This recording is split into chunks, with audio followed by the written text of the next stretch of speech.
À temps présent, nous avons souvent évoqué la problématique frontalière, mais ces derniers mois, c'est la montée en puissance de la haine à leur égard qui nous alerte. Chaque fois que nous avons diffusé un reportage sur cette thématique, nous avons été submergés de messages tellement violents que nous n'avons pas pu les publier.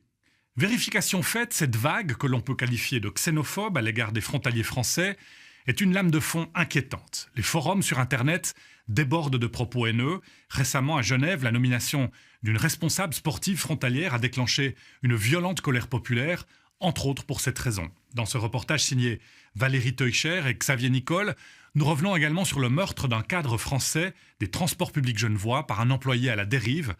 Un cas extrême, mais qui doit faire réfléchir. Réfléchir, oui, à la violence des mots et à leur portée.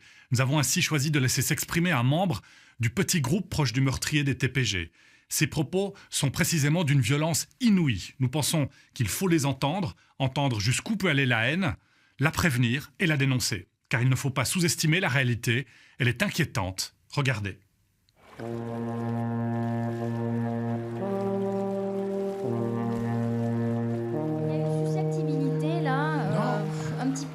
C'est pas la susceptibilité, c'est il n'y a le fait aucun que, travail statistique. à travers votre phrase, vous avez l'air de viser toute une catégorie de gens. Ça vous fait de la peine quand je parle de délation. C'est vrai que c'est un mot difficile à encaisser. Le problème là, c'est le connard de chef de... Mais je de ne dis pas que tous les Suisses disent ça. Ce n'est pas grave, calmons-nous. Fin d'été à Morges et ambiance plutôt électrique pour ce débat organisé par le festival Le Livre sur les quais. Mais il faut pas généraliser. Non, mais attendez. Je veux dire, j'ai entendu des gens... Non, mais c'est ça qui est incroyable. C'est que j'ai recueilli des témoignages et qu'on me dit que ce n'est pas vrai. C'est quand même incroyable. Non. J'ai entendu des gens qui travaillent dans des entreprises à qui on ne laissait pas utiliser des machines parce que les Français sont sales. Alors on ne prête pas les machines aux Français parce qu'ils sont sales. Mais c'est pas parce Alors, que... si on dit ça d'un Tunisien, vous parleriez de racisme? C'est pas possible. Vous êtes modérateur, vous voudriez pas faire le même traitement. Oui, qu'est-ce qu'il y a encore? Juste la manière dont vous traitez le troisième auteur, vous faites que son procès. Là, vous lisez une phrase sortie en contexte, vous ne la laissez pas s'exprimer. Comment je la laisse pas s'exprimer? Est-ce que vous êtes français, monsieur? Pardon? Je suis suissesse, mais ils ont raison. Elle agace Marie-Maurice, elle dérange, mais elle commence à en avoir l'habitude. Il faut dire qu'en avril dernier, cette jeune journaliste française, établie depuis 8 ans en Suisse romande, a déclenché une véritable tempête avec son livre « Bienvenue au paradis ». La chronique d'une haine devenue selon elle ordinaire, celle de certains romans envers les Français qui travaillent en Suisse. Le racisme anti-français en Suisse, c'est cette attitude qui consiste à coller aux Français tout un tas de clichés tout à fait négatifs. Des Français qui sont accusés de mal s'intégrer, d'être toujours en retard, d'être attirés par l'argent, de pratiquer la cooptation en entreprise de manière très forte, donc de recruter que des amis à eux côté français. Tous ces qualificatifs qui posent un vrai problème parce que ça donne lieu à une véritable discrimination à l'égard des Français et des frontaliers ici en Suisse, où j'ai rencontré plusieurs recruteurs, chasseurs de tête, chefs d'entreprise qui ont décidé tout simplement de ne plus engager de Français. Des Français discriminés, victimes de la xénophobie des romans, un constat pour le moins radical et provocateur. Mais Marie-Maurice assume avoir mis les pieds dans le plat. C'est un vrai tabou ici de dire que les Français ont des problèmes ou peuvent souffrir parfois de situations compliquées à vivre pour eux. Certaines personnes me disent « La Suisse, tu l'aimes ou tu la quittes. Si t'es pas content, personne te force à être ici. » Et puis du coup, tous les Français qui ont des problèmes, ils ont qu'à rentrer chez eux parce que quand on a un beau cadre de vie, un bon salaire et puis un logement, on devrait être satisfait de son sort et remercier le pays qui nous accueille. Et les Français qui sont ici, je crois, aiment beaucoup la Suisse. Mais ils ont le droit de dire que tout n'est pas facile pour eux. Ce message, la journaliste est venue le défendre à Morges. Parmi les visiteurs du festival, quelques Français et autant de points de vue. Je me sens française bien intégrée en Suisse. Le racisme dont vous parlez, ça me touche beaucoup. Vous l'avez ressenti vous aussi? Clairement, oui. Mais de quelle manière? Des critiques, voilà. Ils n'aiment pas les Français, en tout cas les romans, les Suisses romans. Moi, je me suis plutôt intégré, c'est-à-dire que je connais la mentalité française, c'est-à-dire qu'on arrive un peu en terrain conquis, on est les plus beaux, on est les meilleurs, On méprise un peu la Suisse, on méprise un peu la Belgique, tous les pays francophones. Pour nous, la France, c'est le centre du monde, quoi. Donc, effectivement, vu de la Suisse, c'est toujours un peu mal interprété, parce qu'alors ça, c'est antinomique en Suisse. Hein. On ne supporte pas qu'il y ait une tête qui dépasse, quoi. Un dialogue cordial entre gens civilisés. Mais sur les réseaux sociaux, le ton est tout différent. Mais ils veulent quoi ces Français encore? S'ils sont pas contents, qu'ils rentrent chez eux. Bossez et fermez vos gueules, car vous avez encore de la chance que la Suisse vous donne du boulot pour faire la vie de pacha en France. Je vous observe depuis 35 ans, vous êtes un peuple d'ordures. Les apparitions médiatiques de Marie Maurice ont suscité un déferlement de commentaires haineux, à l'instar de ceux qu'a dû supprimer l'émission Infrarouge après son passage sur le plateau, ou de ceux figurant sur différents blogs. Ça vient bosser chez nous pour 3 fois le salaire français. Si pas content, bah retournez dans votre gauloisie. Français, profiteur arrogant à ignorer. On peut voter une initiative pour la dégager de chez nous, s'il vous plaît, monsieur Blocher? Aujourd'hui, les réseaux sociaux permettent à tout un chacun de réagir en temps réel et sous couvert d'anonymat. Une parole libérée et de plus en plus désinhibée. C'est le constat qu'a fait Thierry Meyer, rédacteur en chef du journal 24 heures. En avril dernier, le quotidien chronique le livre de Marie Maurice, un papier critique qui pointe d'ailleurs les faiblesses de l'ouvrage. À peine mis en ligne sur Facebook, l'article récolte près de 150 commentaires en 1 heure, pour beaucoup agressifs. Le service web doit supprimer le post, du jamais vu. On lui adressait des noms d'oiseaux, on lui demandait de retourner dans son pays, enfin voilà, un discours clairement xénophobe, agressif et individualisé. Choqué par cette logorie xénophobe qu'il juge révélatrice, Thierry Meyer se fend le lendemain d'un éditorial pour réclamer un peu d'autocritique face au miroir tendu par Marie Maurice. Il y a bel et bien un problème. Posons-nous la question, regardons, balayons devant notre porte avant d'inonder de messages agressifs le messager. Hein, quand on n'aime pas le message, on tue le messager. Eh bien, c'est exactement ce qui s'est passé. Et je pense qu'il y avait quelque chose de fondamental, une chose sur laquelle réfléchir, d'autant plus que à peu près 2 ans avant, il y a eu un phénomène qui nous a tous marqués. Et moi qui étais sur place, ça m'a beaucoup marqué. Il y avait le concert de Stromae qui a parlé des frontaliers et il y a 40 000 personnes qui se sont mis à hurler et à huer le mot frontalier. Est-ce qu'il y a des Français frontaliers ici ?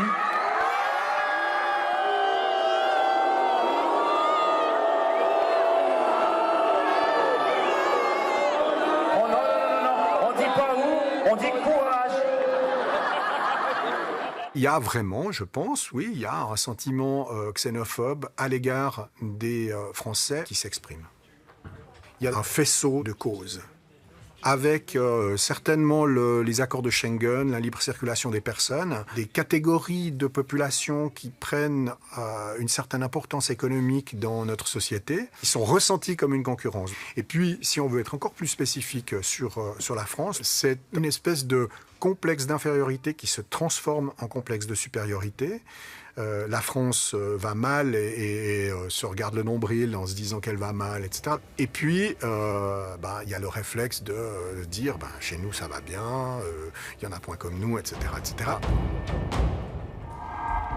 Il faut dire que la thématique anti-étrangère est aujourd'hui au cœur du débat politique en Europe, comme en Suisse. L'UDC ou le mouvement des citoyens genevois ont d'ailleurs opté pour un discours et des campagnes provocatrices assumées. Au débat complexe, on préfère désormais les phrases chocs et les slogans, bien plus efficaces à l'heure des réseaux sociaux et de l'hypermédiatisation. Un choix qui pèse de tout son poids pour le sociologue Sandro Catachin, spécialiste de la xénophobie. Il y a un climat dans l'ensemble dans ce pays qui se caractérise par plus de violence et moins de tolérance à l'égard de ce qui est différent. Ça ne concerne pas toute la population, évidemment, on manquerait ça, mais une partie de la population vote des partis qui jouent maintenant une carte nouvelle, c'est-à-dire la violence des mots pour faire de la politique.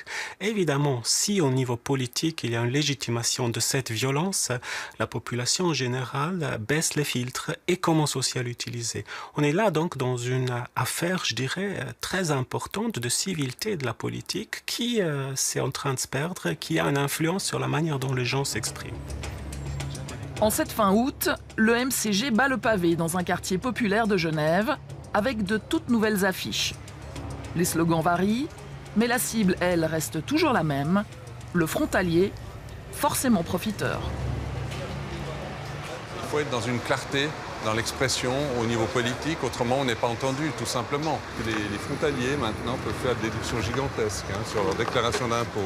Alors c'est pour ça qu'on demande de voter oui pour empêcher ce genre de choses. Xénophobie anti-française, il faudrait une haine. Nous n'avons pas de haine. On nous accuse de stigmatiser une population. C'est complètement faux, c'est pas du tout notre action. Nous sommes un petit peu les pompiers et ceux qui ont mis le feu à la maison, ce sont toutes les personnes qui ont accepté les règles de libre circulation, les règles de globalisation. À Genève, la barre des 100 000 frontaliers vient d'être franchie, un chiffre qui a triplé en 15 ans. Le thème est donc porteur. Bonjour. Bonjour. Voilà. Pardon? Vous avez raison, je suis très d'accord avec vous. Hein? Oui, oui. Parce qu'on fait ces cadeaux comme ça.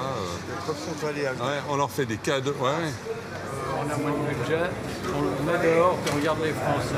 Ça fait chier. De nombreux Genevois ont un sentiment de colonisation. C'est vrai qu'ils ont l'impression que les Français arrivent comme ils arrivaient dans les colonies d'Afrique ou de pays du tiers-monde et qui viennent de manière conquérante. C'est le sentiment qu'ont un certain nombre de nos membres. Genève colonisée, des mots guerriers qui ne sont pas choisis au hasard. Et ils font mouche dans un canton qui comptabilise l'un des plus hauts taux de chômage de Suisse.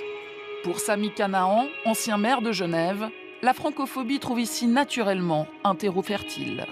Genève a connu une expansion exceptionnelle, 25% de population en plus dans la région, mais ça crée une énorme pression sur le marché du travail, le marché du logement.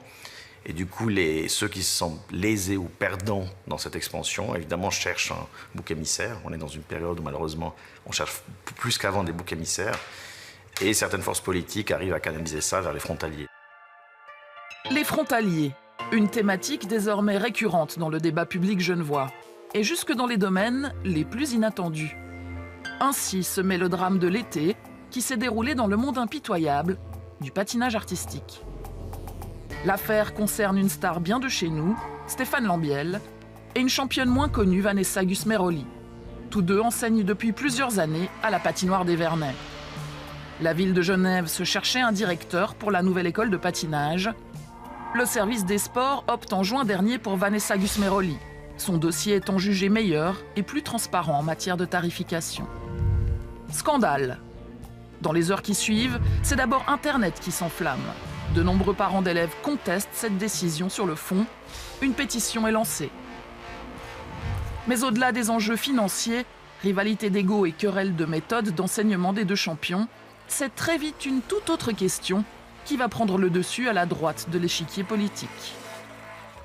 Ça nous semble complètement scandaleux de l'avoir mis à la porte donc, de cette patinoire, d'avoir préféré une Française d'Annecy, alors qu'il avait tout à fait les compétences. Une Française d'Annecy, apparemment un défaut rédhibitoire, bien que la patineuse, diplômée suisse olympique, enseigne à Genève depuis 8 ans. Dans les jours qui suivent, l'UDC et le MCG publient des communiqués de presse pour dénoncer le choix d'une frontalière au détriment de l'enfant du pays. Nous avons mis en avant le fait que c'était une personne frontalière parce que ce n'est pas la première fois. Ce que nous critiquons, c'est le fait qu'on a systématiquement un préjugé favorable à la ville de Genève en faveur de personnes, soit des frontaliers, soit des personnes qui viennent d'ailleurs et qu'on ne met pas suffisamment en valeur les talents locaux. Pas très genevois pourtant, le petit prince de Saxon, mais peu importe. Après 2 semaines de tension, une motion est votée à l'unanimité au Parlement genevois pour demander à la ville de revoir sa copie. La nomination de Vanessa Gusmeroli est suspendue, une médiation mise en place. Est-ce que justement cet argumentaire de la nationalité finalement n'a pas pesé tout son poids dans ce rétropédalage? Non, honnêtement pas, parce que cet argument-là est sorti très fort au début parmi d'autres.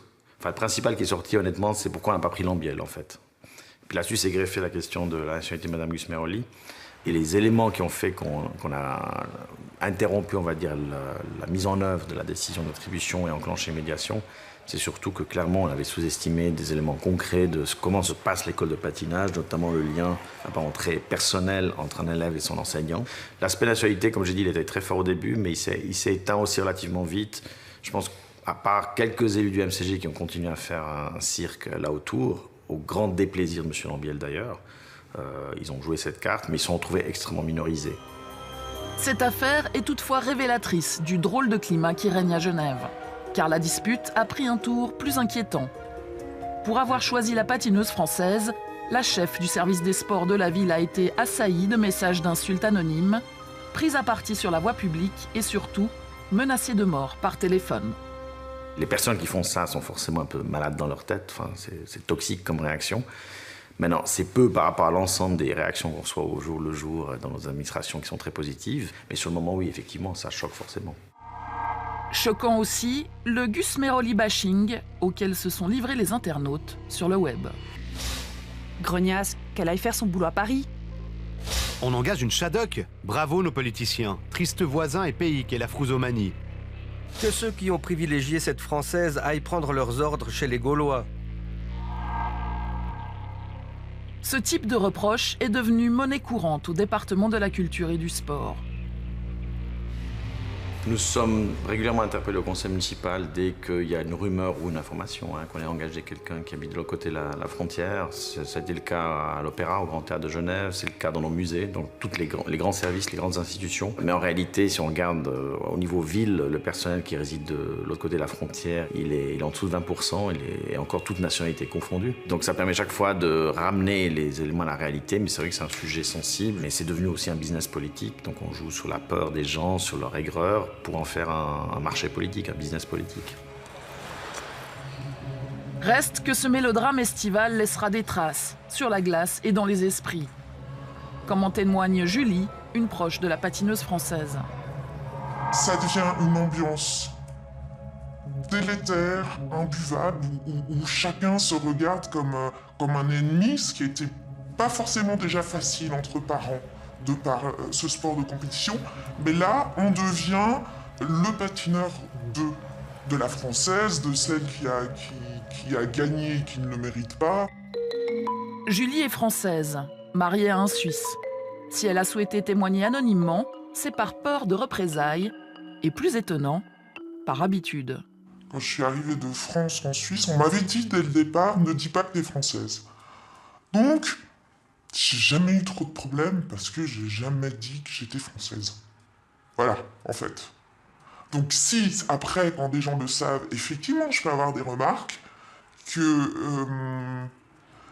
les Français viennent prendre le travail des Suisses. Ça, oui. D'ailleurs, je l'entends, même si je dis pas que je suis française, je l'entends dans des conversations qu'on a entre copines. Mais j'ai toujours évité de le dire. D'un côté, des Français qui en arrivent à cacher leur nationalité, de l'autre, une parole xénophobe décomplexée et des partis qui n'hésitent pas à jouer la carte de l'antagonisme. Drôle d'ambiance. Et si Marie-Maurice avait raison, y aurait-il un vrai problème de francophobie en Suisse romande ? Il ne faut pas non plus dramatiser parce que, comme j'ai dit, l'immense majorité des gens trouvent leur place et trouvent leur parcours de vie dans cette région. Et dans la vie quotidienne, dans les bureaux ou ailleurs, il n'y a pas non plus un problème permanent. Mais de temps en temps, c'est comme des bulles qui surgissent, des bulles, en l'occurrence nauséabondes, qu'il faut prendre au sérieux, mais sans généraliser. Mais parfois, les bulles nauséabondes éclatent et les mots de la violence se font plus précis. À l'image de ce flyer déposé sur des voitures de frontaliers en banlieue genevoise. La prochaine fois que nous voyons votre véhicule dans le quartier, il lui arrivera des bricoles. Nous vous souhaitons un bon retour chez vous. Mais il y a pire. Ce tract, distribué en 2012, devant l'hôpital cantonal de Genève, où travaillent des centaines de Français. Désormais, la guerre totale est déclarée. Brûlons leurs maisons, leurs voitures. Frontaliers, dégagés de gré ou de force. Il est temps d'éliminer cette racaille frontalière. Un véritable appel au meurtre. Propos isolés d'extrémistes ou signes des temps. Pour Sandro Catachin, les mots de la haine ne doivent pas être pris à la légère. Le problème, et pourquoi je pense que c'est une situation difficile, voire dangereuse, est qu'on passe aux actes actuellement de la parole, en fait, à des faits, à des agressions verbales dans les rues, à des incendies dans des maisons de requérants d'asile. Et c'est là où nous devons être extrêmement attentifs à dire les mots sont ceux qui libèrent aussi les possibilités de l'agir. Vous êtes jeune, vous êtes frustré, vous n'arrivez pas à réaliser ce que vous voulez, vous vivez cette situation comme un drame, et puis il y a quelqu'un qui vous explique pourquoi c'est comme ça. Le populiste de droite ou le terroriste radical islamiste, les deux vous disent c'est à cause de l'autre. Et là, l'autre devient l'ennemi, devient le problème. Et si on fait que ça, c'est-à-dire on met un peu d'essence dans la frustration et dans ce que les gens vivent comme problème, eh bien ça peut se transformer dans un credo, voire dans une idéologie, peuvent passer aux actes les gens effectivement quand ils croient que c'est à cause des étrangers et ils peuvent effectivement tuer un étranger. De la violence des mots à la violence physique, la question du passage à l'acte s'est posée à l'occasion d'un tragique fait divers. 22 août 2011, un responsable français des transports publics genevois est abattu par un employé du service des lignes aériennes. Ce dernier, dépressif et alcoolique, était en conflit larvé avec lui.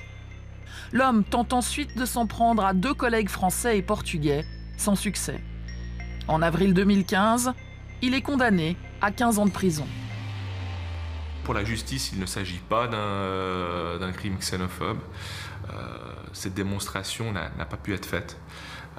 En revanche, il s'agit très clairement d'un crime qui a été commis dans une atmosphère xénophobe. 5 ans après le drame, cette forte conviction de l'avocat de la victime semble se confirmer. Car aujourd'hui, les langues se délient et permettent de mieux comprendre dans quelle ambiance baignait le criminel. Lors de l'instruction, il est en effet apparu que le service des lignes aériennes connaissait un climat très antifrontalier. Il faut dire que la nomination de la victime, un cadre français venu du privé, avait mal passé. Ce dernier avait été chargé de mettre de l'ordre dans un service où apéro et horaires à la carte étaient de mise depuis plusieurs années. Quand on est rentré dans cette boîte, c'était une grande famille. Il y avait des secteurs, mais on était tous unis, c'était une grande famille, on était tous des copains et tout, on s'engueulait des fois de temps en temps, mais vraiment, on était unis. Après, il y a ces gens qui sont venus management et marketing, ils ont voulu mettre des gens entre le contremaître, si on veut, et le directeur de l'époque, et puis ça, pour moi, ça a été tout faux. Il y a eu une majorité de Français et ils étaient supérieurs, si on veut, ils avaient des postes supérieurs à nous, qu'on a fait des apprentissages quand même ici sur le canton, puis on est aussi capable qu'eux. Pascal Maranda a travaillé 40 ans au TPG. Il est aujourd'hui proche de la retraite. Il a bien connu le meurtrier et la victime, qui était également son chef. Ses propos sont révélateurs du climat de l'époque. Ce monsieur, il arrivait, il a voulu brasser, diviser pour mieux régner, c'est un peu la mentalité qu'ils ont maintenant à la boîte. Et lui, il a voulu faire rentrer que des Français. Même des fois, je lui ai couru 2-3 fois dans l'atelier parce que j'ai dit c'est pas un Français qui va venir commander ici à Genève. Et puis lui, il voulait bouffer du Suisse. Une certitude apparemment partagée par le meurtrier et qui l'amènera à manifester son ressentiment, comme en témoigne le jugement. Il a personnellement placardé dans les locaux des TPG une publicité du MCG au contenu antifrontalier qui a provoqué le courroux de certains de ses subordonnés et collègues qui habitent de l'autre côté de la frontière et qui se sont sentis visés. On a mis des affiches sur le MCG ou des trucs comme ça c'est clair, ça, on n'a jamais caché notre truc. Est-ce que vous estimez être quelqu'un de xénophobe ? Des fois, je le dis, je suis xénophobe et raciste avec honneur, parce que j'ai envie de défendre mon pays et mon canton. Pascal Maranda n'est pas à un paradoxe près. Natif d'un village posé sur la frontière genevoise, il est issu d'une famille franco-suisse. Pas suffisant pour moduler sa détestation des frontaliers et de la victime. Est-ce que vous avez été surpris par ce crime ? Surpris. On disait tous qu'on voulait lui casser la tête, qu'on voulait on va le tuer un jour. On a tous dit ça. Vous vous êtes posé la question, éventuellement, on est allé trop loin, quelqu'un de faible a pu être encouragé dans cet acte. Non, je crois pas. Non, je crois pas. Vous vous sentez pas coupable du tout? Non. Bon, moi, je l'aurais bien corrigé une fois, hein, ça c'est clair. Hein. J'avais un manche de pioche sur mon bureau. J'ai toujours dit, un jour, tu vas le recevoir. Hein. Ça, il y savait. Hein. Vous parlez de la victime? De la victime, oui. C'est extrêmement violent comme propos. Oui, mais si tous les jours vous arrivez, puis on vous dénigre, on crache sur la Suisse, on vient ici parce qu'on est tous des incapables et tout, au bout d'un moment, faut savoir où on est. Hein. Faut remettre l'église au milieu du village. Hein. Donc pour vous, finalement, ce crime, c'était presque une fatalité? Ça devait arriver? Peut-être pas comme ça. Mais ça aurait pu mal finir, j'entends un coup de cutter dans la figure ou vraiment un coup de bâton sur la tête, comme je disais, un manche de pioche et puis fracture du crâne, un truc comme ça c'est clair. Des propos d'une violence inouïe, assumés, décomplexés. Ils donnent un aperçu du ton employé par certains collègues fréquentés par le meurtrier. L'assassin était très clairement en proie à de grandes difficultés personnelles et psychologiques. Donc, à titre personnel, je pense que oui, il était sous influence. Oui, il était sous influence. Il ne pouvait pas ne pas l'être. Et d'ailleurs, on a très bien vu au cours de l'instruction la force et la solidarité de ce groupe antifrontalier qu'il soutenait et qui a continué à le soutenir même après l'assassinat. Car en effet, cette atmosphère haineuse, loin de disparaître avec le drame, va perdurer. Voici la lettre qu'un autre collègue a envoyée en prison au meurtrier. Il y évoque l'escalade de 1602, bataille patriotique qui célèbre chaque année la victoire des Genevois sur les Savoyards, avec une comparaison qui fait froid dans le dos. Un jour de mois d'août 2011, 50 000 parasites, un mort. Il aurait fallu en trucider 2500. L'assassin a quand même reçu une carte de vœux où l'un a trouvé intelligent de rajouter à la main merci pour le ménage. C'est pas rien. Nous avons rencontré l'auteur de ces missives, désormais retraité. Il n'a pas souhaité s'exprimer devant notre caméra. Aujourd'hui encore, l'homme ne regrette rien. Il assume ses mots et son soutien au meurtrier.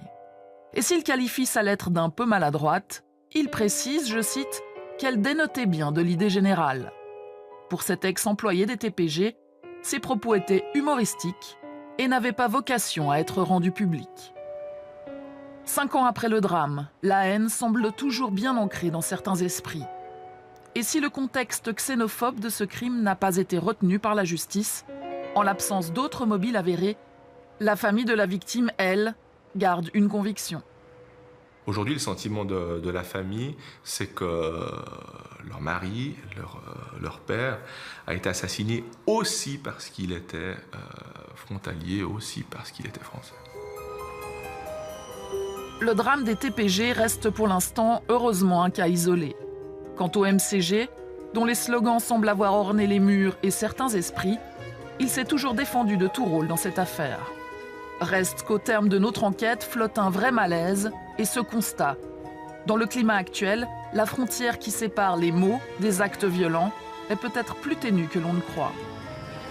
Rien que pour cela, il n'est pas inutile qu'on vienne parfois nous rappeler des vérités qui dérangent.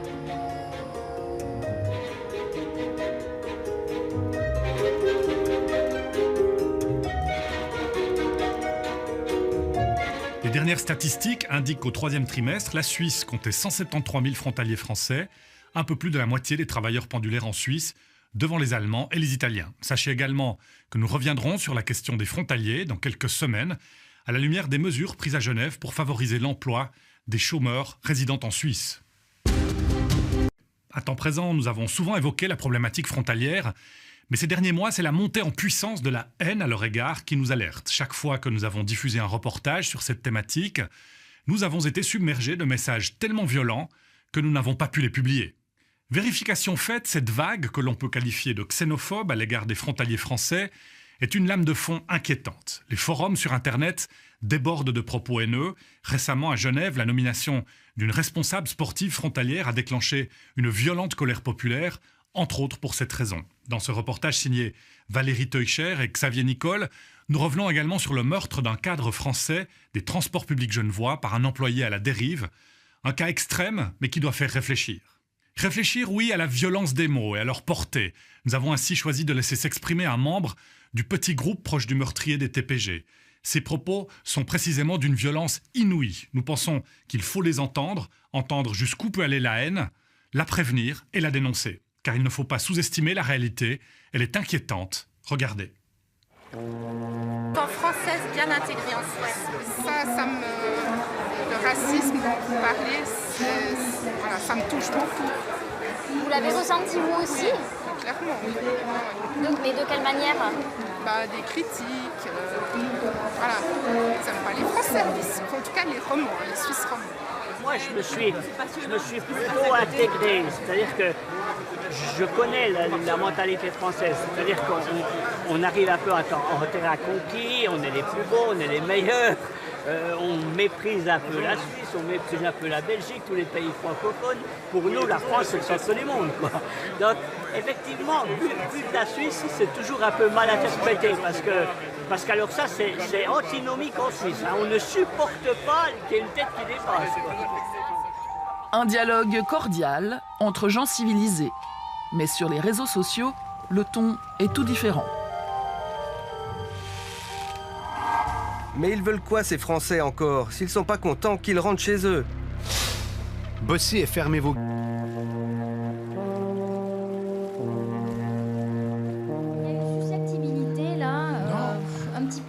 C'est pas la susceptibilité, il n'y a aucun travail statistique. À travers votre phrase, vous avez l'air de viser toute une catégorie de gens. Ça vous fait de la peine quand je parle de délation. C'est vrai que c'est un mot difficile à encaisser. Le problème là, c'est le connard de chef de... Mais je ne dis pas que tous les Suisses disent ça. Ce n'est pas grave, calmons-nous, calmons-nous.